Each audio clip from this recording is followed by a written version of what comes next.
నమస్తే సురేష్ గారు. నమస్కారం అండి ఉషా గారు. మకర రాశిలోకి కుజుడు ఎంటర్ అవబోతున్నాడు కాబట్టి ఫిబ్రవరి 5వ తారీఖు నుంచి మనం చూసుకుంటే కొన్ని చేంజెస్ కనిపిస్తున్నాయని చెప్పుకుంటూ ఉంటాం.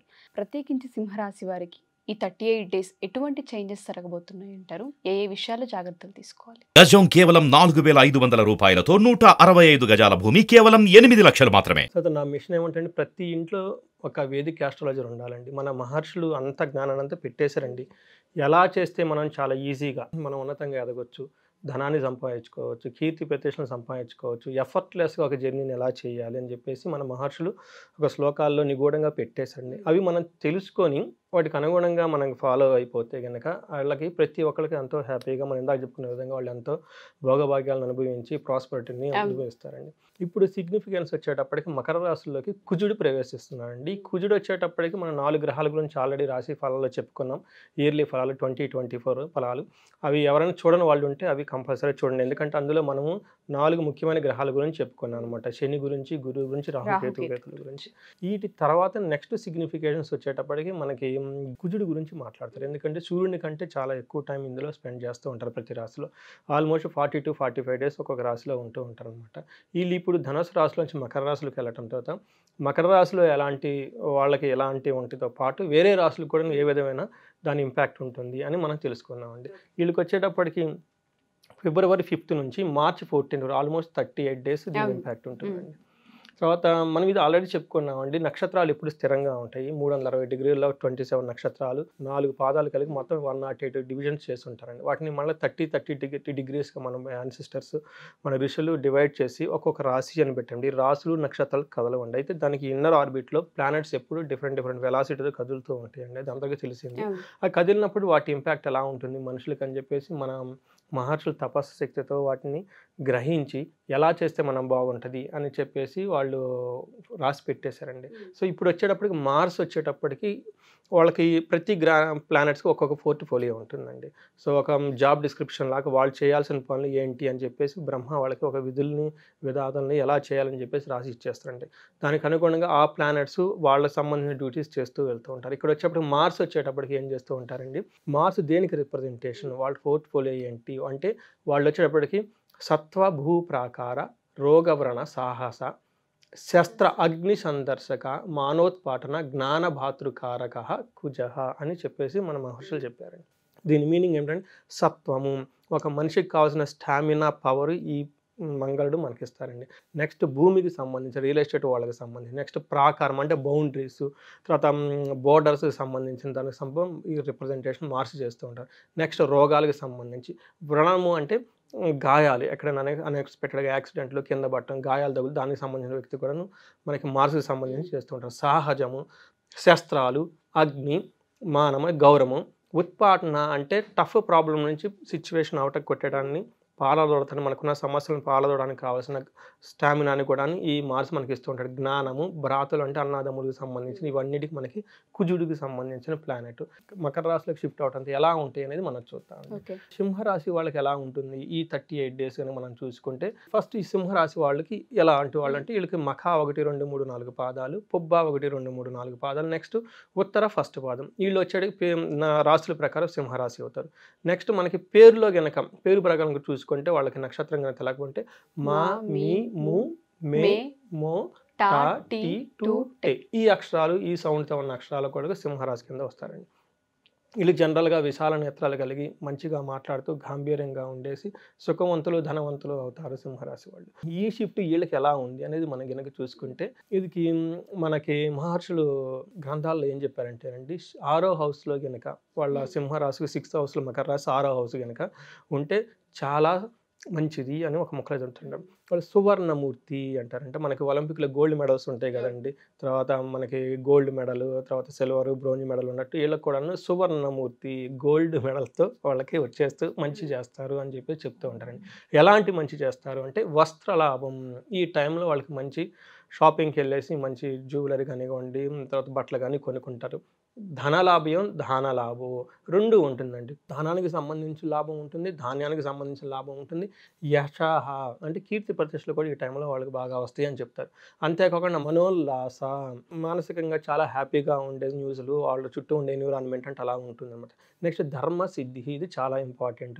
ఈ టైంలో కనుక వాళ్ళు పుణ్యక్షేత్రాలు కానివ్వండి, గోపురాలు కానివ్వండి, లేకుంటే నదులు స్నానం, సముద్ర స్నానం లాంటి ఏదైనా ఒక ఇంట్లో వ్రతాలు నోములు కనుక చేసుకున్న ప్లానింగ్స్ ఉంటే కనుక, అందులో ఈ టైంలో మనకి మాఘమాసం వస్తుందండి. చాలా మంచిది మాఘమాసం కూడాను. చాలా విధంగా మనకి పెళ్ళిళ్ళు కానివ్వండి, ఉపనయనాలు ఇలాంటి మంచి మంచి కార్యక్రమాలు జరుగుతుంటాయి. అలాంటి కనుక ప్లాన్ చేసుకుంటే లాంగ్ ట్రావెల్స్ వెళ్ళినా కానీ వాటికి ఆ పనులన్నీ చాలా చక్కగా సద్వినియోగం చేసుకొని చక్కగా వాడు చేస్తారు. ఎలాంటి ఏమంటారు లోపాలు లేకుండా 100% పర్ఫెక్షన్గా చేసేసి వాళ్ళు ఏదైతే అనుకుంటున్నారో అది వాళ్ళకి నెరవేరేదే టైం ఏదండి. సో సప్తమస్తే కుజే భవేత్ అని చెప్పేసి మనకి మహర్షులు ఈ శ్లోకంలో చెప్పారండి. తర్వాత ఎలా ఎంటర్ అవుతుందండి, విత్ గోల్డ్ మెడల్ సువర్ణమూర్తిగా వాళ్ళు ఎంటర్ అవుతున్నారు. ఇంకేం వాళ్ళకి మనకి చెప్పడం అసలు చాలా మంచిది అని చెప్పుకోవాలన్నమాట. ఇంకొంచెం మనం డీటెయిల్గా చూసుకోండి, ఇక్కడ 4th హౌస్కి సంబంధించిన వాళ్ళకి ఎక్కువ అండి. మా 4th హౌస్లో ఇంటికి సంబంధించిన పనులు, కంఫర్ట్, హ్యాపీనెస్ ఇవన్నీకి సంబంధించిన పనుల్లో వాళ్ళకి బాగుంటుంది. 9th హౌస్కి సంబంధించి రిలీజియస్ మ్యాటర్స్, లాంగ్ జర్నీస్, తర్వాత గురువుల్ని కలవటం, టెంపుల్స్ని విజిట్ చేయడంలో వీటికి సంబంధించి కూడా బాగుంటుంది. ఇంతే కాకుండా వీళ్ళు 6th హౌస్లో వెళ్తున్నారు కాబట్టి అండి, మకర రాశి 6th హౌస్ ఉంది కాబట్టి అండి, అప్పుడు దాకా అప్పులు ఉన్నా కానీ ఆ అప్పులకి సంబంధించిన విషయాలను బాధ పెట్టరు, ఈ అప్పులను తీర్చేస్తారు. శత్రువులు కనుక ఉంటే వాళ్ళని బ్యాట్ పట్టుకొని కొట్టాల్సిన టైం వచ్చేసిందండి. మీరు స్టార్ట్ చేస్తే మీ ధాటికి తట్టుకోలేక వాళ్ళు వెళ్ళిపోతారండి. నెక్స్ట్ డిసీజెస్ అనేవి మీ దగ్గరికి రావండి. వీటికి సంబంధించిన విషయాలన్నింటిలో వాళ్ళు చాలా బాగుంటుంది. టోటల్గా ఏం చెప్తుంటే మన ప్రొఫెషన్ కనుక చూసుకుంటే ఇనీషియల్గా కొంచెం ట్రబుల్తో స్టార్ట్ అయ్యి ఎక్సలెంట్గా ఆ జాబ్ని కంప్లీట్ చేస్తారండి. చాలా సిన్సియర్ ఎఫర్ట్స్, ప్రొఫెషనల్ సక్సెస్ చాలా బాగుంటుంది. ఎలా ఉంటుందండి, మీ హార్డ్ వర్క్కి ఇప్పటిదాకా గుర్తింపు రాకపోతే గుర్తింపు వస్తుంది, అప్రిషియేషన్ సీనియర్స్ నుంచి వస్తుంది. సక్సెస్ఫుల్గా మీకు ప్రొఫెషనల్ రిలేటెడ్లో మీకు రైవలరీస్ ఎవరైనా ఉండి ఇబ్బంది పెట్టేవాళ్ళు ఉంటే కనుక ఇది బెస్ట్ టైం అండి. You can take edge on that. Next వచ్చేటప్పటికి మీకున్న అథారిటీని, ఇంటిగ్రిటీని డెమాన్స్ట్రేషన్ టైం ఇది వచ్చింది, చాలా చక్కగా మీరు హ్యాండిల్ చేసుకోగలుగుతారు. తర్వాత వచ్చేటప్పటికి మీకు లాంగ్ ట్రావెల్స్ మనం ఆల్రెడీ చెప్పుకున్నాము. ఏదైనా మంచి పర్పస్తో కనుక స్టార్ట్ చేస్తే వాటిలో సక్సెస్ వస్తుంది. ఈ ట్రావెల్స్ ద్వారా వాళ్ళకి ఎక్స్పెండిచర్స్ అదనంగా ఉంటుంది, బట్ ఖర్చులు పోయినా కానివ్వండి దానికి సంబంధించిన లాభం వీళ్ళకి వస్తుంది.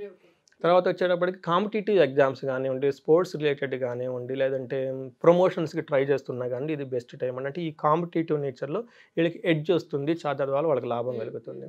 అంతేకాకుండా ఒక ప్రాబ్లం అంటే ఫైనాన్షియల్గా చాలా బాగుంటుంది. వాళ్ళకి ఉన్నదానికి కంపల్సరీ మెట్ అవుతారు, దానికి సంబంధించిన అప్పులన్నీ తీర్చేసుకుంటారు. ఏదైనా అడ్వర్సరీస్ ఏమన్నా కనుక్కుంటే రిలేటెడ్ ఫైనాన్షియల్ మ్యాటర్లో వాటిని ఓవర్కమ్ అయ్యి ముందుకు వెళ్ళిపోతారు. వీళ్ళకి ప్రాబ్లం ఏమంటేనండి, మ్యారీడ్ అయిన వాళ్ళకి కపుల్స్కి కొంచెం హార్మోనీ డిస్టర్బ్ అయ్యే ఛాన్సెస్ ఉందండి హోమ్ రిలేటెడ్ డిఫరెంట్లో. అదర్వైజ్ ఎవ్రీథింగ్ సక్సెస్ఫుల్ ఫైన్ అండి. తర్వాత దీనికి సంబంధించి కమ్యూనికేషన్ విత్ లైఫ్ పార్ట్నర్స్తో ఇంప్రూవ్ చేసుకుంటే, రిలేటివ్స్తో కమ్యూనికేషన్ ఇంప్రూవ్ చేసుకుంటే ఆ ప్రాబ్లం కూడా వీళ్ళకి ఏముండదు. అనుకున్నది ఇంకా ఎక్కువగా కావాలి అనుకుంటే ఏం చేయాలంటే అండి, వాళ్ళకి కాపర్ కాయిన్స్ని దానం చేస్తే, కాపర్ వస్తువులకి గిఫ్ట్ ఐటమ్గా ఇస్తే బాగా కలిసి వస్తుంది. తర్వాత వెంకటేశ్వర స్వామి గుడికి కనుక వెళ్ళేసి అక్కడ చిల్లర దానం చేస్తే చాలా బాగుంటుంది. సో ఈ 2 పనులు కనుక వాళ్ళు చేస్తే ఇంకా వాళ్ళకి మంచి రిజల్ట్ వాళ్ళు పొందుతారు. ఇది వచ్చేటప్పటికి సూక్ష్మంగా మనకి తక్కువ టైంలో సింహరాశి వారికి ప్రభావం ఏ విధంగా ఉందో చెప్పుకునే అవకాశం ఇది. మీరు అన్నట్టుగానే ఒక్క రిలేషన్లోనే కమ్యూనికేషన్ లెవెల్లో కనుక వాళ్ళు క్రాస్ చెక్ చేసుకోగలిగితే ఫైనాన్షియల్ పరంగా చూసుకున్నా, ఆఫీస్ పరంగా చూసుకున్న బాగుందనే చెప్పుకోవచ్చు. జాతక రీత్యా దాంతోపాటు చాలామందికి మనం చెప్తూ ఉంటాం, పుట్టిన టైం డేట్ని బట్టి కూడా కొంత ఇంపాక్ట్ చూపించే అవకాశం ఉంటుందని. సో ఆ ప్రాసెస్లో కనుక ఎవరైనా ఓవరాల్గా ఇయర్కి సంబంధించి మా జాతక చక్రం ఏంటి అనేది ఒకసారి చూపించుకోవాలనుకుంటున్నాం అనే వాళ్ళు ఉంటూ ఉంటారు సార్. వాళ్ళు మిమ్మల్ని అప్రోచ్ అవ్వాలన్నా, లేదా దాంతోపాటు మనం క్లాస్ కూడా ఒకటి డిజైన్ చేయడం జరిగింది. ప్రతి ఒక్క ఇంట్లో ఆస్ట్రాలజర్ ఉండాలని అదే పనిగా మనం ప్రతి వీడియోలో చెప్తూ వచ్చాము. అలా కోర్స్ ఎవరైనా నేర్చుకోవాలంటే ఆఫ్లైన్లో రెడీ ఉంది కాబట్టి దానికి సంబంధించి ఏ విధంగా అప్రోచ్ అవ్వచ్చు అంటారు? ప్రతి ఇంట్లో ఒక వేదిక ఆస్ట్రాలజర్ ఉండాలండి, వాస్తు పండిట్ కూడా ఉండాలండి. అప్పుడే ఆ ఇంట్లో చాలా బాగుంటుందండి. ముందుగానే వాళ్ళకి అన్నీ తెలిసిపోతుంది. వాళ్ళ జాతకం వాళ్ళు ఏంటో తెలుసుకోవటం అనేది ఒక పెద్ద రెమెడీ అండి. 50% రెమెడీ మన జాతకం మనం తెలుసుకోవట్టే. నెక్స్ట్ వచ్చేటప్పటికి ఎవరేం చెప్పిన యాత్రల విషయం చేయమని, అవి చేయమని, ఇవి చేయమని చెప్తారు. మంచి పనులే చేయమని, దాన ధర్మాలు చేయమని చెప్తారు కానీ వేరే ఏమీ చెప్పరండి. ఎవరే ఆస్ట్రాలజర్ అది తెలుసుకుంటే ఏమవుతుందంటే చాలా ఎఫర్ట్లెస్ జర్నీ వాళ్ళు చేయొచ్చండి. ప్రాస్పరిటీ కానీ, అభివృద్ధి కానీ ఉండేది వస్తుంది. అలాంటి వాళ్ళు ఇండివిజువల్గా కనుక వాళ్ళ జాతక చక్రంలో చాలా యోగాలు ఉంటాయి, దశలు ఉంటాయి, భుక్తులు ఉంటాయి. ఇవి కాకుండా వేరే కూడా వాళ్ళకి హిడెన్గా చాలామంది చెప్పలేని అవన్నీ ఉంటాయి. అవన్నీ మనం ట్రేస్ అవుట్ చేసి వాళ్ళకి ఈ సిచ్యువేషన్కి అనుగుణంగా వాళ్ళకి కౌన్సిలింగ్ ఇచ్చేసి వాళ్ళకి వీ కెన్ హెల్ప్ దెమ్ అండి. తర్వాత వచ్చేటప్పటికి మనకి ఒక ప్రొవిజన్, ఒక మంచి ఆథెంటిక్గా ఈ సబ్జెక్ట్ ఎక్కడ దొరుకుతుంది, మన తక్కువ టైంలో ఈ ఆస్ట్రాలజీ గురించి మనం అట్లీస్ట్ కొంత నాలెడ్జ్ మనకు కావాలనుకునే వాళ్ళకి కూడాను మనకి ఈ స్క్రీన్ మీద కనిపిస్తున్న నెంబర్ కానీ మనకి కనెక్ట్ అయితే వాళ్ళకి 2 విధాలు హెల్ప్ చేయొచ్చు అండి. Sure sir. Thank you sir. Thank you so much. Thank you అండి ఉషా గారు. సో ఎవరైనా సరే మా ఈ వీడియో చూసిన తర్వాత సురేష్ గారి అపాయింట్మెంట్ కోసం జాతకరీత్యా అవ్వచ్చు, లేదా ఆస్ట్రాలజీ ఎవరైతే నేర్చుకోవాలనుకుంటున్నారో మరి వాళ్ళకి సంబంధించిన ఆ రికార్డ్ తీసుకోవాలనుకున్నా కానీ కింద స్క్రోల్ అవుతున్న కాంటాక్ట్ నెంబర్ని కాంటాక్ట్ చేస్తే ఖచ్చితంగా సురేష్ గారి టీం మీకు రెస్పాండ్ అవుతారు అండ్ మీకు కావాల్సిన డీటెయిల్స్ని అందజేస్తారు. Thank you.